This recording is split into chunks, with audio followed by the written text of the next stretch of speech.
Assalamualaikum. Halo anak-anak semuanya. Bagaimana kabarnya hari ini? Semoga tetap sehat dan penuh semangat. Pada pertemuan kali ini, kita akan belajar materi kelas 3, tema 1, subtema 2, pembelajaran 1. Yuk, kita mulai pembelajarannya. Yuk, kita pelajari faktor-faktor yang mempengaruhi pertumbuhan dan perkembangan manusia. Anak-anak pasti masih ingat bahwa ciri-ciri makhluk hidup salah satunya adalah tumbuh dan berkembang. Manusia merupakan salah satu makhluk hidup. Kita bertumbuh dan berkembang terus-menerus. Dalam gambar ini, ada gambar ketika kita masih bayi sampai dewasa. Pertumbuhan dan perkembangan manusia. Manusia merupakan salah satu makhluk hidup. Manusia memiliki ciri-ciri yang sama dengan makhluk hidup yang lain. Salah satu ciri manusia sebagai makhluk hidup adalah mengalami pertumbuhan dan perkembangan. Pertumbuhan manusia terjadi sejak di dalam kandungan.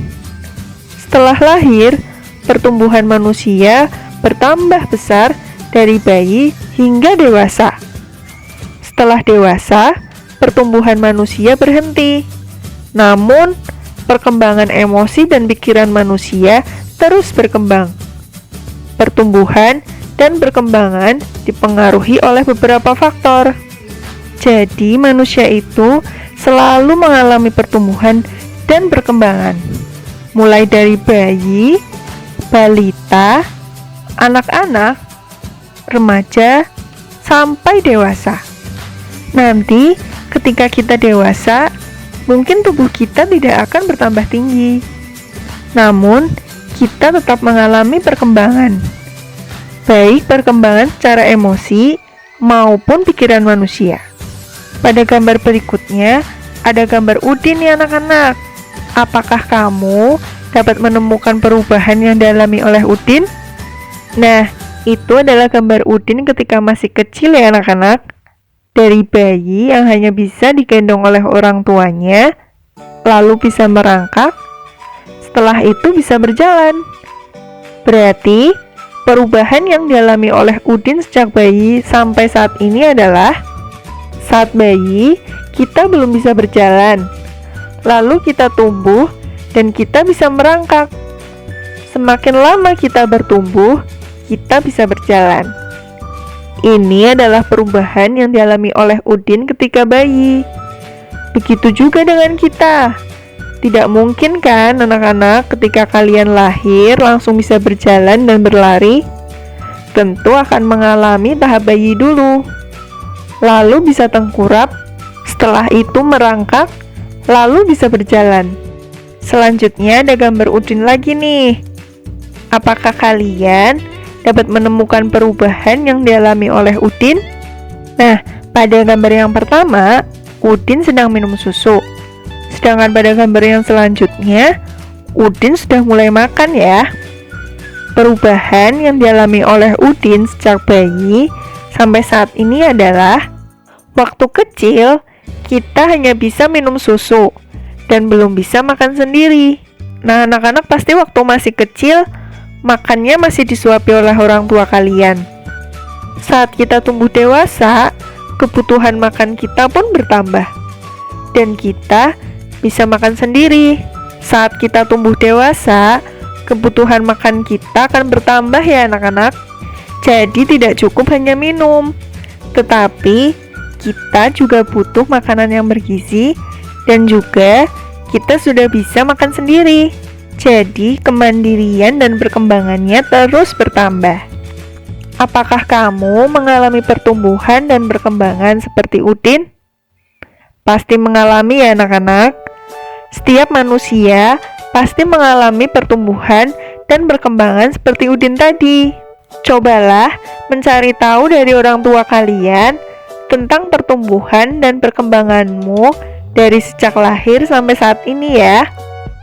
Coba, anak-anak boleh tanya ke orang tua kalian, Bu, waktu aku kecil, aku bisa merangkak umur berapa? Terus, bisa berjalan di umur berapa? Lalu aku, Bu, waktu masih kecil, makannya kayak gimana? Nah, anak-anak bisa bertanya seperti itu kepada orang tua kalian. Informasi yang dapat kamu tanyakan tentang pertumbuhan dan perkembangan misalnya berat dan tinggi badan saat lahir. Nah, kalian bisa tanya nih, Bu, saat lahir beratku berapa? Tinggi badanku berapa? Nah, informasi yang tadi kalian tanyakan mengenai kemampuan dalam merangkak, kemampuan dalam berjalan, berat badan, tinggi badan, dapat kalian tulis. Itu merupakan informasi pertumbuhan kalian. Manusia sebagai makhluk hidup mengalami pertumbuhan dan perkembangan. Bertambahnya berat serta tinggi badan merupakan salah satu contoh pertumbuhan. Kekuatan tangan manusia juga mengalami perkembangan. Contohnya seperti yang ada pada gambar. Edo saat masih kecil kesulitan untuk memegang botol susu. Akan tetapi, setelah tumbuh, Edo bertambah besar dan kuat. Edo dengan mudah dapat memegang tempat minum yang lebih berat dari botol susu. Jadi kekuatan tubuh kita juga mengalami perkembangan ya anak-anak. Tidak seperti bayi terus. Kalau bayi, mungkin mengangkat barang sedikit saja terasa berat. Tetapi, dengan bertambahnya waktu, dengan kita yang bertambah dewasa, bagian tubuh kita mulai berkembang dan kekuatannya bertambah. Kekuatan tangan dapat dilatih melalui kegiatan olahraga dan menari. Kuat dan lemah dari gerakan tangan digunakan dalam menari. Yuk, kita coba berbagai contoh gerakan kuat dan lemah tangan pada saat menari. Nah, di sini ada gerakan menari tepuk tangan. Gerakan yang pertama adalah dengan mengangkat tangan kanan, lalu tangan kiri. Angkat tangan dengan kuat seperti sedang mengangkat beban. Jadi gerakan yang pertama itu bergantian ya. Pertama angkat tangan kanan, lalu angkat tangan kiri. Nah, saat mengangkatnya itu harus dengan kuat. Gerakan yang kedua adalah turunkan kedua tangan secara perlahan. Kedua tangan diturunkan sambil menggerakkan jari-jari tangan, menirukan air hujan turun. Gerakan yang ketiga adalah rentangkan kedua tangan ke samping, lalu bengkokkan sehingga membentuk huruf U. Rentangkan, lalu bengkokkan. Gerakan berikutnya adalah gerakan keempat. Gerakan keempat yaitu gerakan memutar pergelangan tangan secara perlahan. Jadi, tangannya terlentang, lalu pergelangan tangannya diputar secara perlahan-lahan. Gerakan yang kelima adalah mengacungkan tangan ke depan dengan kuat, lalu membalikkan kedua telapak tangan dengan arah yang berbeda.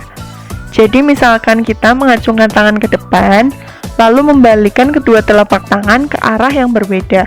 Misalkan sudah menghadap ke atas, lalu menghadap ke bawah, menghadap ke atas, lalu menghadap ke bawah, begitu seterusnya. Gerakan yang keenam adalah bertepuk tangan. Tepuk tangan dapat divariasikan dari gerakan yang paling lemah sampai yang kuat. Misalnya, bertepuk tangan dengan 2 jari, 4 jari, 6 jari, 8 jari, dan 10 jari. Jadi anak-anak bisa melakukan gerakan tepuk tangan setelah melakukan gerakan yang pertama sampai dengan gerakan yang kelima. Badan kita mengalami pertumbuhan. Kemampuan kita pun mengalami perkembangan. Pada saat kelas 1, kalian baru belajar nama dan lambang bilangan sampai bilangan 10. Lalu berkembang menjadi bilangan ratusan dan ribuan, bahkan puluh ribuan. Kalian juga sudah belajar penjumlahan dan pengurangan. Kalau saat kelas 1, penjumlahan dan pengurangannya masih sangat sederhana ya. Lalu berkembang di kelas 2 dan kelas 3. Yuk, kita coba pelajari penjumlahan bilangan ribuan menggunakan teknik menyimpan untuk meningkatkan pemahaman. contoh penjumlahan tanpa teknik menyimpan. Nah, sekarang kita akan belajar dulu penjumlahan tanpa teknik menyimpan. Bunda Bila punya soal nih.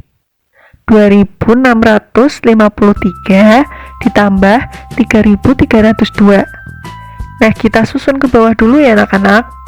Lalu kita jumlahkan dari satuannya. Ingat, kalau kita menghitung dengan cara menjumlahan bersusun pendek, harus diletakkan sejajar. Satuan dengan satuan, puluhan dengan puluhan, ratusan dengan ratusan, ribuan dengan ribuan. Kita jumlahkan dari belakang ya. 3 ditambah 2 sama dengan 5. 5 ditambah 0 sama dengan 5. 6 ditambah 3 sama dengan 9. Lalu 2 ditambah 3 sama dengan 5. Berarti hasil penjumlahannya adalah 5955. Tidak ada teknik menyimpan. Coba sekarang kalian kerjakan sendiri dulu yuk. Untuk latihan, videonya bisa di-pause, lalu coba kerjakan. Setelah itu kita koreksi bersama. Yuk, kita koreksi bersama. 3 ditambah 4 sama dengan 7. 9 ditambah 0 sama dengan 9. 6 ditambah 2 sama dengan 8. 1 ditambah 5 sama dengan 6. Berarti hasilnya 6897. Soal berikutnya, 4025 ditambah 1102. Kita tambahkan nih. 5 ditambah 2 sama dengan 7. 2 ditambah 0 sama dengan 2. 0 ditambah 1 sama dengan 1. 4 ditambah 1 sama dengan 5. Berarti hasilnya 5127. Soal berikutnya nih, 7143 ditambah 1602. 3 ditambah 2 sama dengan 5.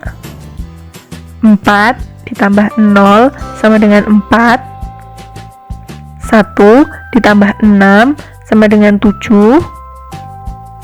7 ditambah 1 sama dengan 8. Berarti hasilnya 8745. Nah, ini penjumlahan tanpa teknik menyimpan. Sekarang kita akan belajar penjumlahan dengan teknik menyimpan. Contohnya di sini ada penjumlahan 1200 ditambah 2900. Sama seperti tadi ya, kita jumlahkan dulu dari belakang. Satuan dengan satuan dan seterusnya. 0 ditambah 0 sama dengan 0. 0 ditambah 0 sama dengan 0. 2 ditambah 9. Berapa coba anak-anak? Ya, 2 ditambah 9 itu 11. Namun, kita tulisnya bukan 11 ya anak-anak. Kita tulis dulu angka akhirnya, yaitu angka 1. Maka angka 1 yang ada di depannya kita tulis di sini. Kita tulis di atas yang ribuan ini. Berarti nanti kita jumlahkan 1 ditambah 1 sama dengan 2. 2 ditambah 2 sama dengan 4. Hasilnya adalah 4100. Ini yang dinamakan teknik menyimpan. Kita lihat contoh yang lain lagi nih. Di sini ada penjumlahan 5176 ditambah 4328. Kita jumlahkan dari satuannya dulu yuk. 6 ditambah 8 adalah 14. Apakah kita langsung tulis 14? Tidak ya anak-anak. Kita tulis dulu angka paling belakang, yaitu 4.